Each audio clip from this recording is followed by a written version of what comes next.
দর্শক, দুঃখজনক হলেও সত্য যে একই ধরনের ঘটনা ভিন্ন ভিন্ন রূপে আসছে এবং সেটা বিএনপিকে কেন্দ্র করে প্রতিদিনই রক্তক্ষরণ, মৃত্যুর মিছিল দীর্ঘ হচ্ছে, থামানো যাচ্ছে না।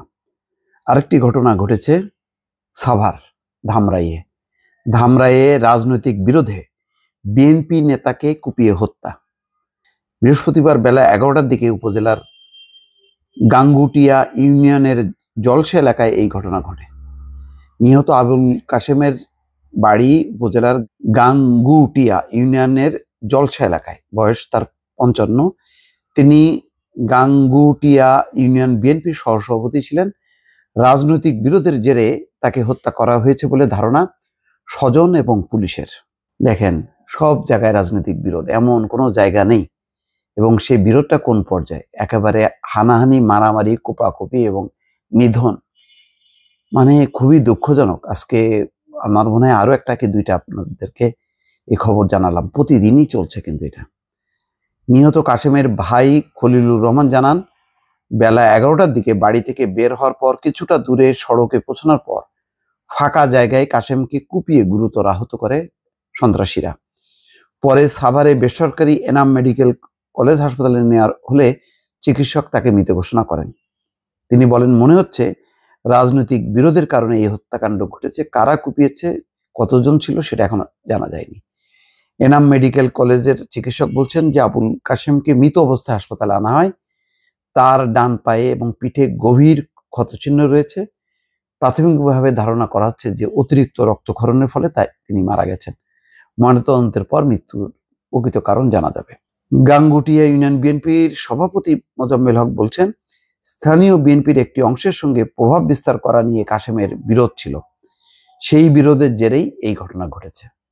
দেখেন, তারাই স্বীকার করছে, এমন না যে এটা অস্বীকার করছে, তা না। রাজনৈতিক বিরোধ, ক্ষমতা, আধিপত্য, নানান কিছুতে।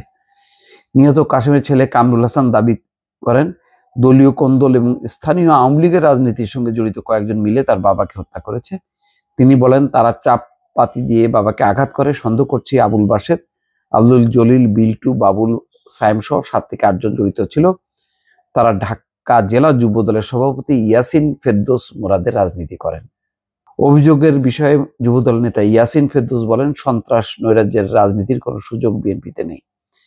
দেখ, সুযোগ নেই, কিন্তু মারা তো গেল, মারা তো যাচ্ছে, প্রতিদিনই যাচ্ছে। কোথায় যাবে? এই জেলা ওই জেলা, নানান জায়গায় চলছেই এটা অব্যাহতভাবে। এটা কখন কিভাবে থামবে আল্লাহই মালুম। আর যদি থামানো না যায়, দিনকে দিন যখন নাকি নির্বাচনের তারিখ ঘোষণা হবে, তখন তো আধিপত্য বিস্তার আরো বাড়বে। তারপরে দলের বিভিন্ন কমিটি হবে, নেতা নির্বাচন। মানে এই আওয়ামী লীগের ধারায় কেন ওই রাজনীতিটা বেছে নিচ্ছে বিএনপি বুঝতে পারছি না।